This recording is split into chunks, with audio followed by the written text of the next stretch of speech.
Bismillahirrahmanirrahim. Assalamualaikum warahmatullahi wabarakatuh. Waalaikumsalam warahmatullahi wabarakatuh. Alhamdulillah, puji syukur kita panjatkan atas kehadirat Allah Subhanahu wa taala, di mana pada hari ini kita masih diberikan nikmat kesehatan, nikmat kesempatan dan nikmat umur yang panjang, sehingga pada kesempatan ini kita masih bisa bertemu di channel YouTube Wawasan TV, khususnya pada segmen Ramadan Helwa edisi Tanya Ustadz. Insya Allah pada sore hari ini teman-teman Sobat Wawasan akan didampingi oleh narasumber, dan alhamdulillah narasumber kita sudah ada di tengah-tengah kita, yaitu Ustadz Nurul Hadi Ramdan. Beliau merupakan mahasiswa di jurusan Dirasat Islamiyah wal Arabiyah Universitas Al-Azhar Kairo, Mesir. Mungkin sebelum kita masuk pada pembahasan, insya Allah pembahasan nanti kita akan membahas bagaimana kita memahami Islam secara utuh. Kita mungkin sebelum masuk pada pembahasan, kita sapa dulu narasumber kita pada hari ini. Gimana kabarnya, Ustaz? Alhamdulillah baik, alhamdulillah. Puasanya aman? Lancar, alhamdulillah. Alhamdulillah, insyaallah. Begini, Ustaz. Kemarin alhamdulillah kita sudah mengumpulkan beberapa pertanyaan dari teman-teman Sobat Wawasan. Kebanyakan dari teman-teman meminta untuk membahas tentang Islam itu sendiri. Karena apa ya? Mungkin ini pembahasannya kita dasar, tapi masih terkadang ada hal-hal yang mungkin luput dari kita. Iya. Pertama, kita sebagai orang Islam itu sendiri. Tamam. Nah, dari kata Islam itu sendiri, bagaimana kita sebenarnya memahami diksi Islam itu secara utuh? Kalau bahasa mantiknya jami' mani gitu ya. Iya. Mungkin seperti itu dulu, bagaimana kita memahami Islam. Oke. Bismillahirrahmanirrahim. Assalamualaikum warahmatullahi taala wabarakatuh. Waalaikumsalam. Alhamdulillahi rabbil alamin wa kafa. Wassalatu wassalamu ala rasulillahil mustafa wal mujtaba wa ala alihi al-asfiya wa sahabatihi al-abriya wa man tabi'ahum bi ihsanin ila yaumil wafa, amma ba'du. Pertama-tama segala puji bagi Allah Subhanahu wa taala, serta salawat dan salam selalu kita curahkan kepada Rasulullah SAW sebagai bukti bahwa kita adalah umatnya yang mencintainya. Insya Allah kelak akan jadi syafaat. Baiklah, kita langsung saja. Tadi bahasan kita, pertanyaannya adalah bagaimana cara memahami Islam secara utuh. Pertama, saya ingin mengatakan bahwa mungkin itu butuh proses. Oke, pertama itu butuh proses.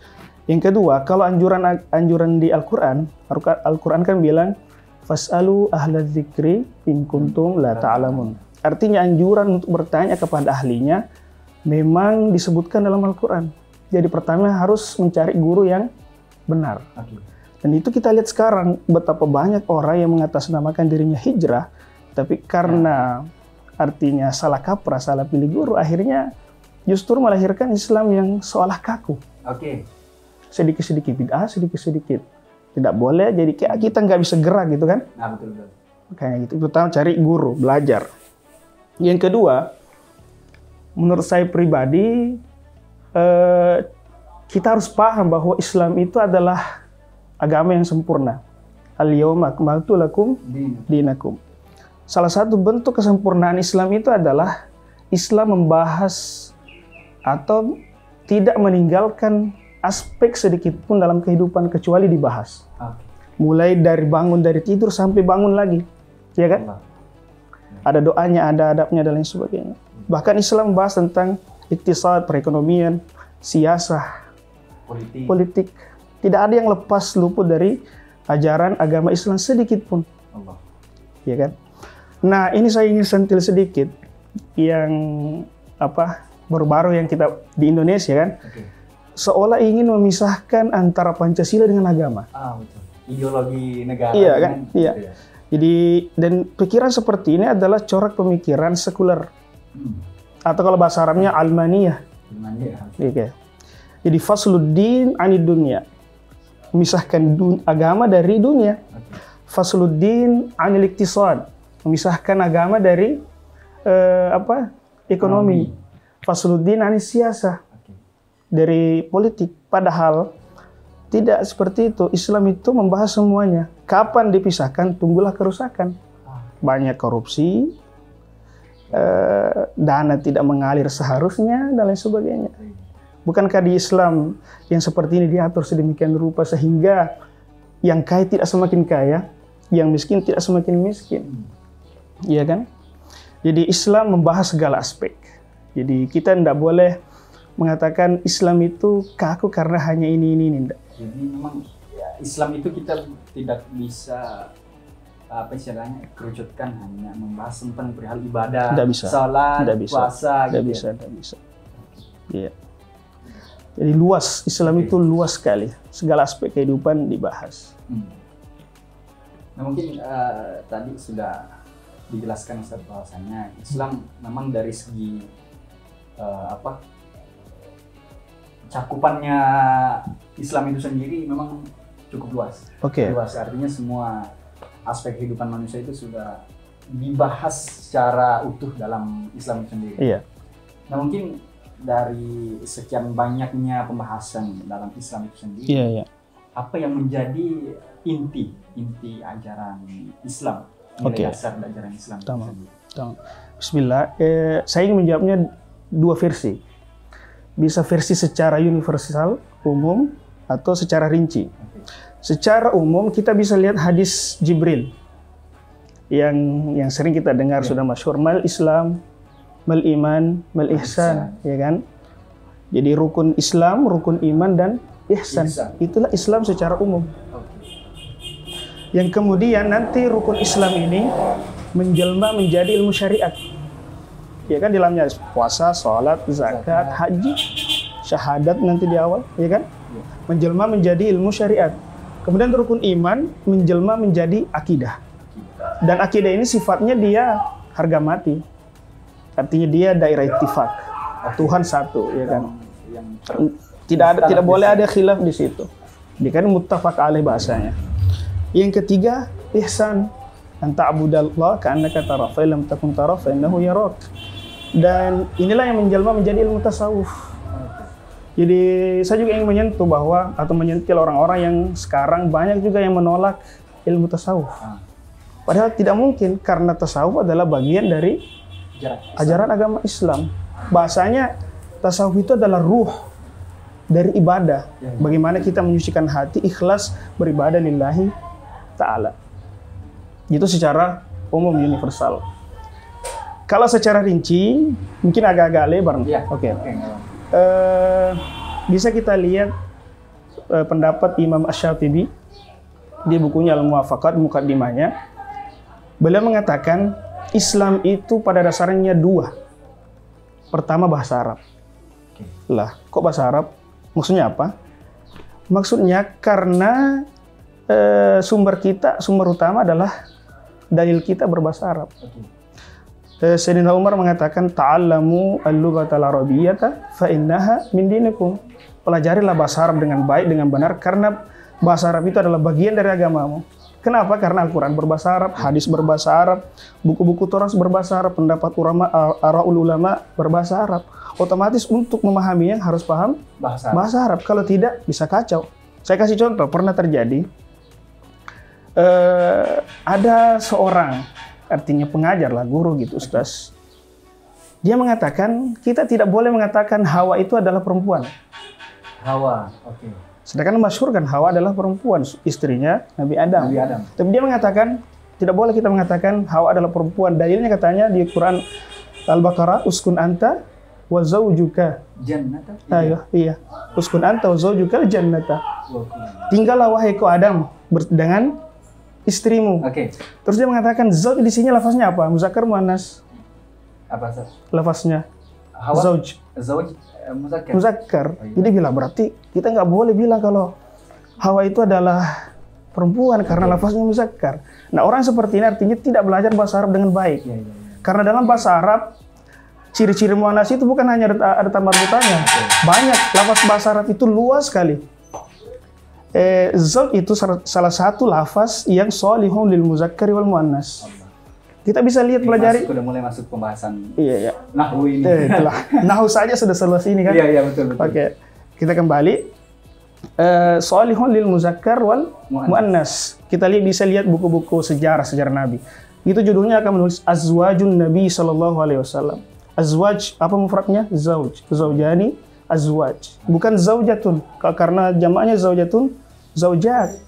Berarti azwaj istri-istri Nabi, bukan suami-suami Nabi. Nauzubillah. Iya. Berarti kalau bahasa Arab saja tidak beres, hancur. Maka lebih jauh lagi bahasa Arab itu ada lafaz memang dia sholihun lil muzakkar wal muannas, sholihun lil mufradi wal musanna wal jama'. Ini lafaz satu. Contohnya walad. Walad bisa bermakna satu anak, bisa bermakna dua anak, bisa bermakna tiga anak, bisa bermakna anak perempuan, bisa bermakna anak laki-laki.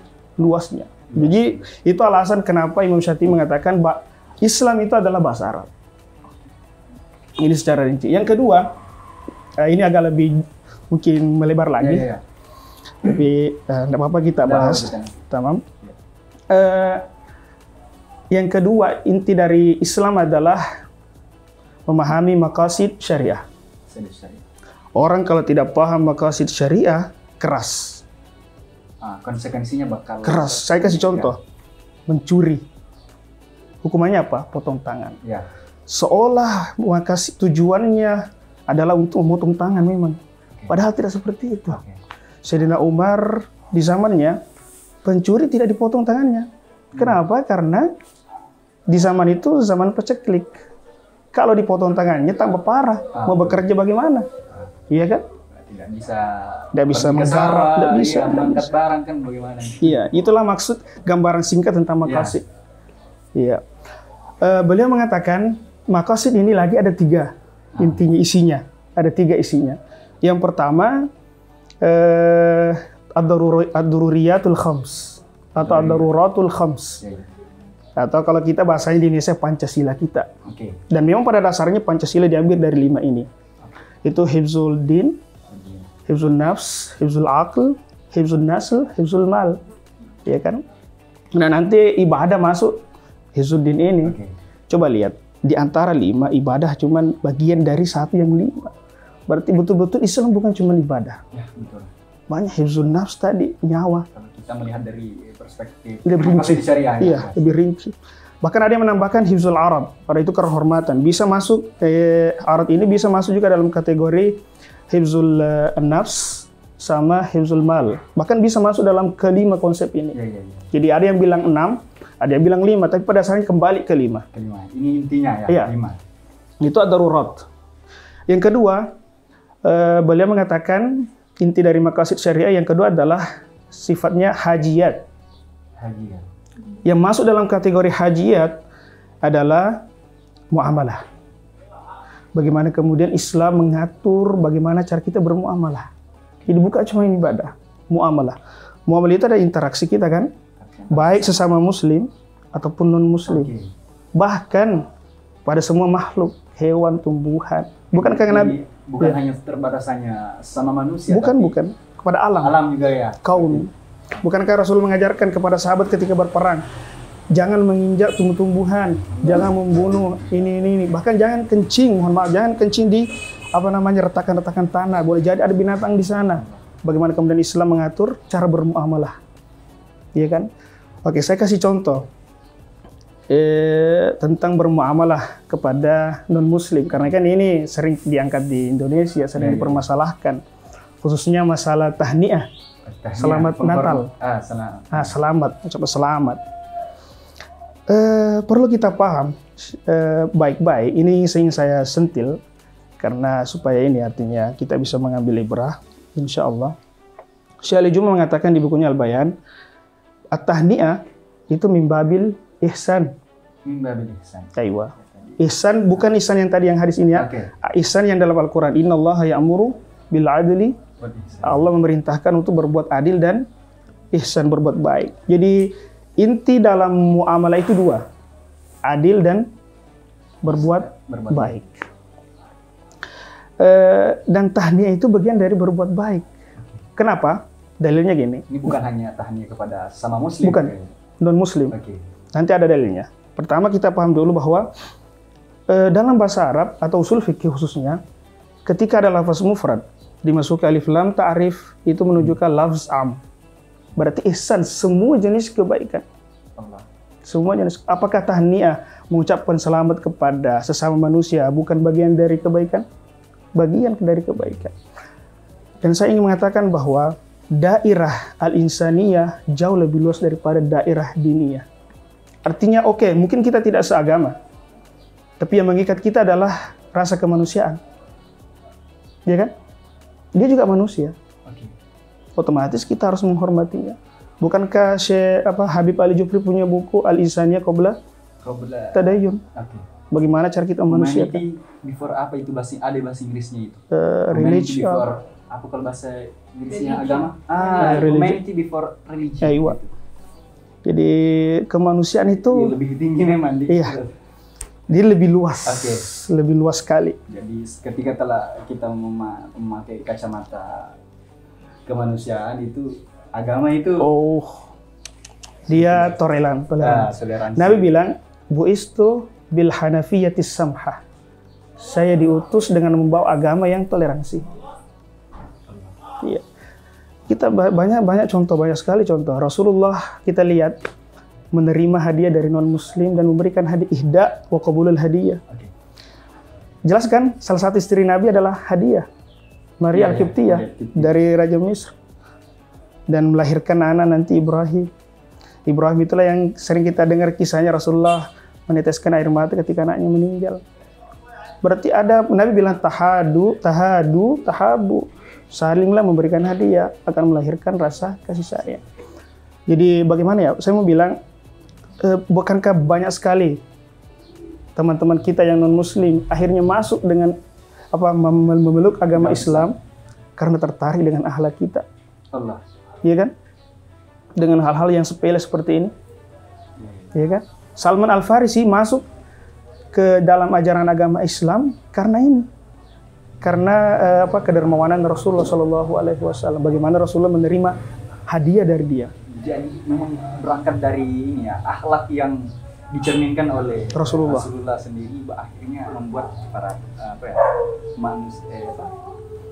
muslim itu tertarik gitu dengan ajaran Islam.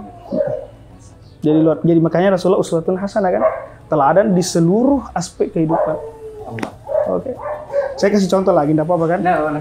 Rasulullah itu misalnya dalam hubungan, mohon maaf ya, artinya lebih sensitif sedikit. Dalam hubungan, bagaimana cara menghormati pasangan, istri. Rasulullah suatu saat kan sering kita dengar, satu saat Rasulullah artinya lapar. Tapi Sayyidah Aisyah tidak menemukan makanan. Sayyidah Aisyah galau, bagaimana ini saya tidak punya makanan. Datanglah Rasulullah membisikkan dengan lembut, mengatakan, tidak usah khawatir, hari ini saya sedang berpuasa. Dan menghormati istrinya. Iya kan? Jadi bagaimana bahasanya? Rasulullah itu uswah, teladan dari segala aspek. Jadi kayak kalau misalkan pasangan secara umumnya kalau sudah tidak ada makanan, marah-marah sudah. Kenapa kamu apa ini tidak menghormati suami dan lain sebagainya? Kamu ini durhaka ini. Mungkin dipukul dan lain sebagainya. Nauzubillah. Jadi, seluruh aspek contoh telah ada Rasulullah. Oke, kembali. Yang ketiga dari inti dari maqasid syariah adalah tahsinat atau tahsiniyat. Yang masuk dalam kategori tahsiniyat adalah akhlak, adab. Kalau bahasanya kan attitude ya, kalau bahasanya sekarang attitude. Atau kalau kita orang Bugis, adab pengajaran. Bagaimana cara kita makai adab, beradab. Ya kan? Dan ulama sepakat bahwa al-ilmu qablal adab atau al-ilmu fawqal al-adabu qablal ilm. Al-adabu fawqal ilm. Adab di atas ilmu, karena iblis pun berilmu. Tapi karena tidak beradab kepada Tuhan, akhirnya dikeluarkan, dilempar. Tukhruj anta. keluar. Bahkan ulama-ulama tasawuf iktibas itu artinya kayak menciplak, tapi mengubah sedikit lafaznya. Itu menciplak doa Rasulullah kepada Ibnu Abbas yang Allahumma faqihu fid din wa alimhu ta'wil. Kemudian ulama tasawuf menambahkan redaksinya, mengatakan kalau kita berdoa, misalnya saya berdoa, Allahumma faqihni fid din wa alimni ta'wil wal adab. Ulama tasawuf menambahkan wal adab. Bukankah banyak sekali orang sekarang yang tidak beradab? Yang korupsi siapa? Orang berilmu. Seandainya beradab, tidak akan korupsi. Ya. Apalagi apa istilahnya menerapkan nilai-nilai Islam di situ. Akhlaknya tidak ada. Ya. Tidak ada. Jadi itulah 3 inti dari maqasid syariat tadi. Daruriyatul khams, muamalah, dan adab. Ini secara rinci. Oke, secara rinci. Oke. Sekian. Tadi sudah dijelaskan bahwasanya Islam itu betul-betul sebagai rahmat alam, di mana Islam ini memang betul-betul bukan hanya membahas perihal ibadah, tapi sampai kepada hal-hal yang mungkin sangat dekat dengan manusia, seperti muamalah mereka dengan manusia, begitupun dengan alam. Tapi bakal ada yang timbul sebuah pertanyaan, Ustaz.